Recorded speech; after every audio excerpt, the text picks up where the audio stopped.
Domingo de derby é sempre assim, apoio desde cedo das duas torcidas, tanto em frente ao estádio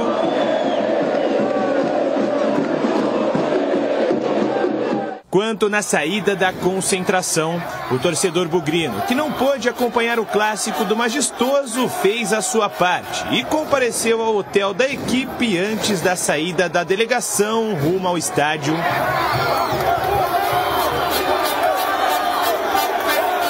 Pelo lado alvinegro, a expectativa para a partida também era grande. Isso aqui é paixão, é Ponte Preta, 2-0 aí dentro hoje, meu. Aqui é Ponte Preta, meus parceiros tudo lá hoje. Tamo junto, Ponte Preta! Gol de quem? 2-0 com gol de quem?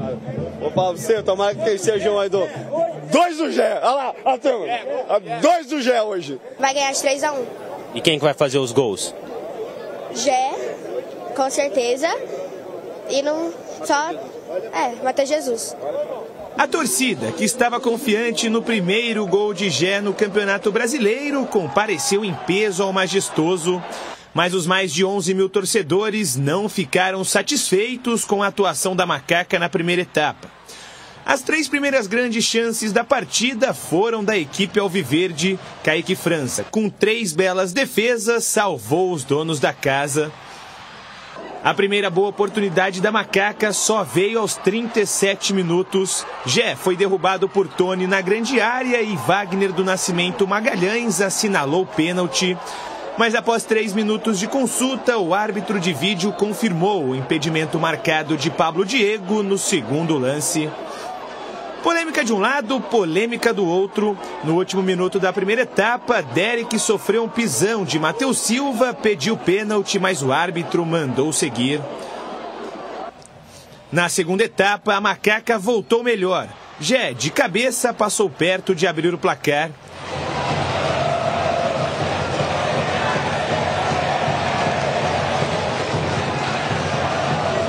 Aos 25 minutos, Bruno José, já em posição de impedimento, parou em mais um milagre de Kaique França. Até que na reta final, o escanteio, após essa bela defesa de Tony, mudou o panorama da partida. Elvis colocou na área e Gé subiu mais alto que todo mundo para explodir o Moisés Lucarelli. 1-0 Macaca. Elvis levantou o cruzamento, toca de cabeça, gol!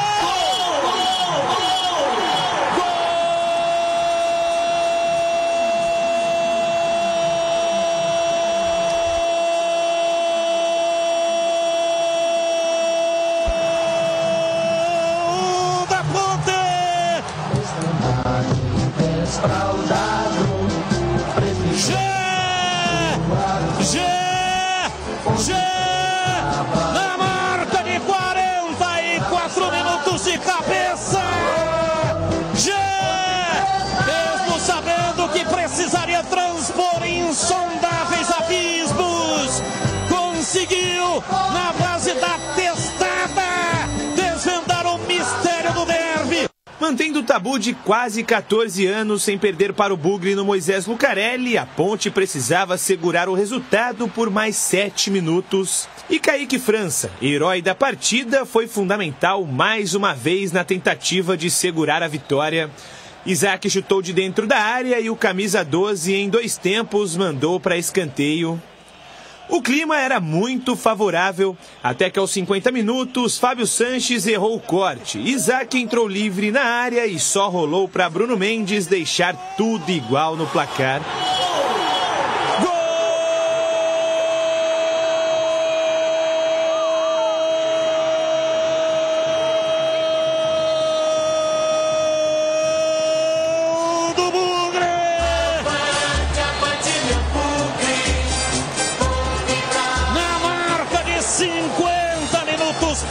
Do segundo tempo, Bruno Mendes, acreditar é a força que nos permite subir os maiores... Retornando de lesão, o camisa 9 saiu do banco para marcar o seu primeiro gol em derby.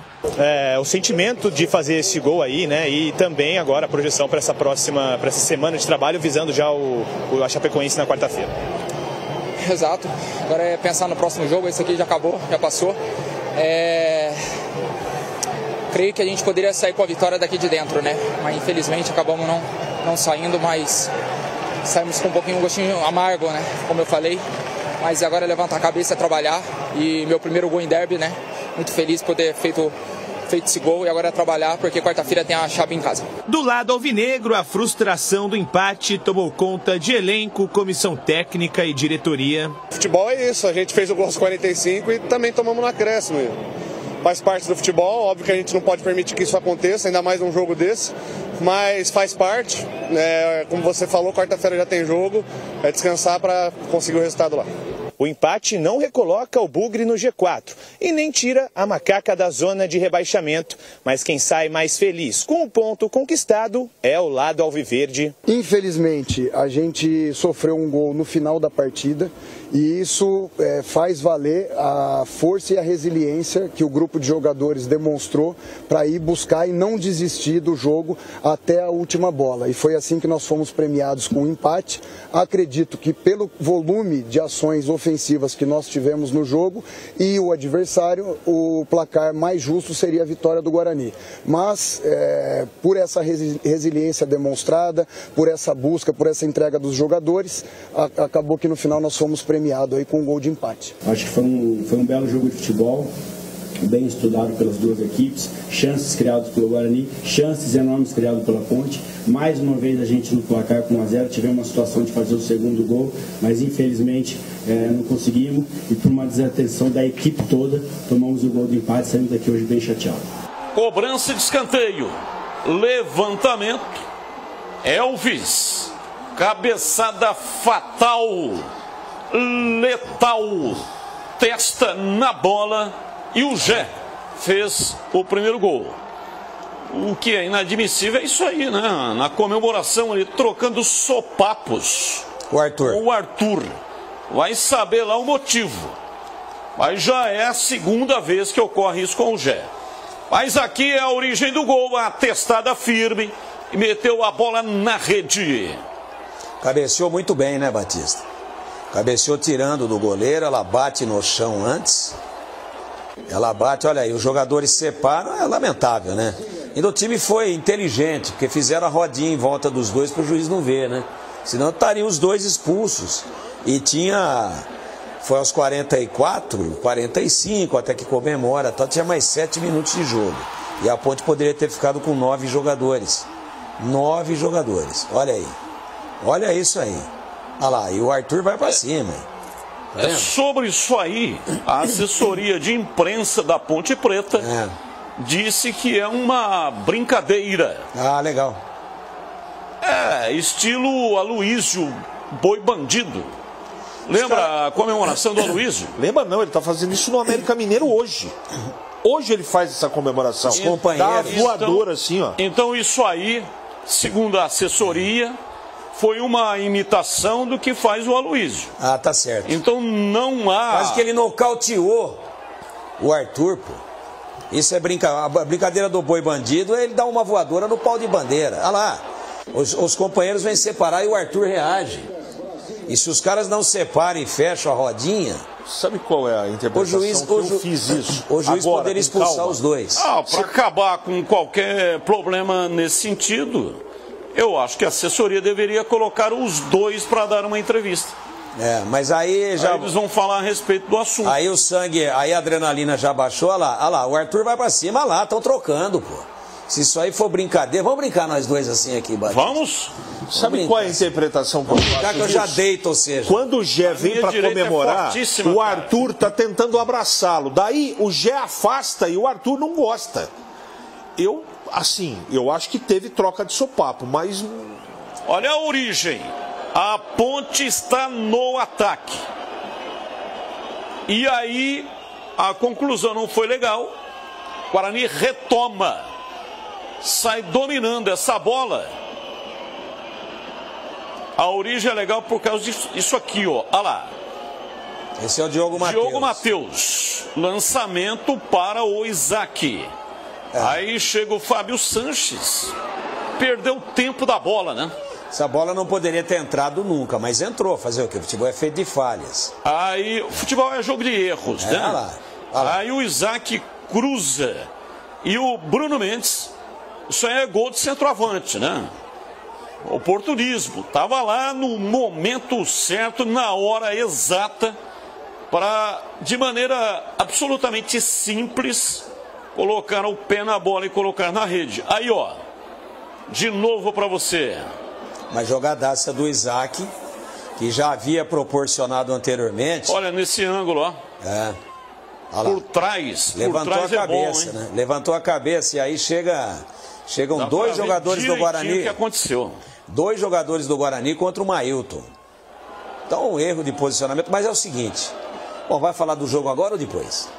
Estamos aqui na origem mostrando, né? Já vamos comentar já. A origem lá pro Lito Boneto, lá em Jaguariúna, tá vendo o programa. Bugrino de 4 costados. Tava assustado, 50 minutos, mas depois comemorou o empate. E a gente já fala do jogo já. Olha aí a bola. Entrou e quando entra é doído, hein, Batista? Aqui duas coisas que a gente precisa comentar. Primeiro, que o Guarani teve o maior número de chances de fazer o gol. Não conseguiu. Tomou o gol e não desistiu da partida. Então acreditou até o fim e aí, me parece, colocou justiça no placar. Pelo volume de jogo, não merecia ter perdido o derby 205. O Kaique França, ele fez 6 defesas durante o jogo. 6, nós estamos vendo algumas delas aí. Enquanto que o Tony fez uma, naquele chute do Elvis, que originou o escanteio de onde a Ponte fez o gol. Aí tinha o impedimento, a Ponte teria saído à frente. Mas a verdade é a seguinte, primeiro tempo todo ele do Guarani, mas o Guarani esbarrou num paredão chamado Kaique França. E também, né, quando não faz é mérito do goleiro e é imperícia de quem chuta. Porque se tira do goleiro, como no caso do Bruno Mendes com simplicidade, botou na rede um tapinha, aí o goleiro não pega. Se bem que o Kaique já tinha ficado no primeiro pau para tentar cortar o cruzamento. Mas pelas duas coisas, imperícia e grande qualidade técnica, uma partida espetacular do Kaique França. Então no primeiro tempo o Guarani poderia ter matado 2 ou 3-0 sem nenhum exagero. Não fez. Veio o segundo tempo até 15 minutos, o panorama não mudou, o Guarani estava melhor. Depois, não sei por que cargas d'água, se por cansaço, se por orientação do banco, o Guarani baixou as linhas, diminuiu o ritmo, perdeu intensidade. Também porque a Ponte reagiu, a Ponte subiu as linhas, a Ponte ajustou, né, a distância entre as linhas e passou a brigar mais pela posse de bola e foi, no apelo da torcida, foi para cima do Guarani. Então depois de 15 do segundo tempo, na verdade a Ponte mandou no jogo. Fez o gol, e nós temos que dizer aqui também, a bem da verdade, que se o Gé não fosse fominha como é, e despreparado em alguns momentos, apesar de ser um grande centroavante, mas despreparado em termos de estratégia, no lance anterior ao gol de empate do Guarani, a Ponte tinha 2 contra 2, o Gé foi enfrentar 2, com o Dudu Ratamoto passando pelo lado direito para matar o jogo, seria 2-0. Então, se a torcida do Guarani lamenta os gols não feitos, a torcida da Ponte também lamenta o segundo gol, que teria saído a bola no meio-campo, teria acabado o jogo. E aí o Gé, de forma egoísta, fominha, tentou evoluir com a bola e perdeu a bola. E aí o Guarani vai e empata o jogo. Então, se teve reclamação de um lado, lamentação, melhor dizendo, porque poderia ter feito mais, do outro lado também há lamentação pela falta de estratégia e de visão periférica do seu Gé, que foi o herói até aquele momento, tendo feito o gol da Ponte, que não passou a bola para o Dudu matar o jogo. Então eu concordo com você. Para mim, o primeiro tempo, muito melhor o Guarani. O segundo tempo, a Ponte melhor do que o Guarani, mas não na mesma proporção que o Guarani foi superior no primeiro tempo. E ao final, se a Ponte tivesse vencido, eu diria, olha, pelo volume de jogo do Guarani não merecia a derrota, pelas oportunidades criadas. Mas encontrou o empate aí nesse lance, para mim justo, num derby de um nível técnico apenas razoável e que reservou as grandes emoções para depois dos 44 do segundo tempo. Gol da Ponte aos 44, gol do Guarani aos 49 e 59 do segundo tempo, 1-1. Saiu todo mundo meio com o saco cheio, né? A Ponte porque estava com a vitória na mão e cedeu o empate. E o torcedor do Guarani dizendo, pô, mas podia ter goleado e só empatou. Então todo mundo meio com um gostinho amargo, E ao final, para mim, o placar é fiel àquilo que aconteceu dentro do jogo. Vamos lá, CH, sua opinião sobre o derby 205. Terminam empatado 1-1. Bom, a estratégia do Felipe Moreira de esperar um pouco mais o Guarani, ela resultou em uma grande posse de bola para o Guarani. Mas não foi só isso, não. Alguns defenderam até o primeiro tempo como enganoso. Mas não foi enganoso porque o Kaique fez grandes defesas no primeiro tempo. Então teve, além de posse de bola, teve oportunidade. Eu não falo de justiça porque eu acho que foi isso. E um da Ponte, que não surtiram gol. Eu acho que o primeiro tempo foi melhor o Guarani, não é? Mas a Ponte se ajustou no intervalo do jogo e viu a Ponte tomar gol a 50 minutos, ninguém gola, né, Batista? É muito difícil. Já é a segunda vez, né? Contra o Juventude aconteceu isso. Chapecoense, né? Chapecoense tomou aos 51. Então houve desatenção e como nesse gol aí, né? Perícia do Jé, que subiu lá no 15º andar, defesa do Guarani que fez um trabalho irrepreensível no jogo. Só nesse lance perdeu o tempo da bola ali quem estava marcando o Jé. E normalmente isso não acontece. O posicionamento dos zagueiros do Guarani sempre é muito positivo, mas aí não deu. O Jé subiu demais e a precisão da batida do Elvis foi um negócio de cinema, não é? Então acho que ficou de bom tamanho. Sabe por quê? Porque o primeiro tempo mais do Guarani, um pouco mais da Ponte. Nas mexidas eu acho que demorou um pouquinho o pivete, mas 1-1 ficou legal, sim. Agora, injusto ou justo, eu não vou por esse prisma, não. Tem que ter competência. E o Kaique França, monstro na partida, está lá para justamente fazer isso, né, Batista? Defender, e ele defendeu muito. Uma observação. Estava 0-0, mas no momento em que a Ponte estava melhor, aí, pressão, subiu as linhas. O que fez o Bruno Pivetti? Ele tirou o Bruno José, que é um atacante, e botou o Henderson. Qual a leitura que você faz? 5 minutos para acabar o jogo. E botou o Ramon Carvalho. Qual a leitura? Vou fechar. Eu faria diferente? Não faria. Estou ganhando o jogo, vou fechar, vou botar mais um volante. Só que não funcionou. Tenso e o medão. É isso que eu vi, por isso o empate.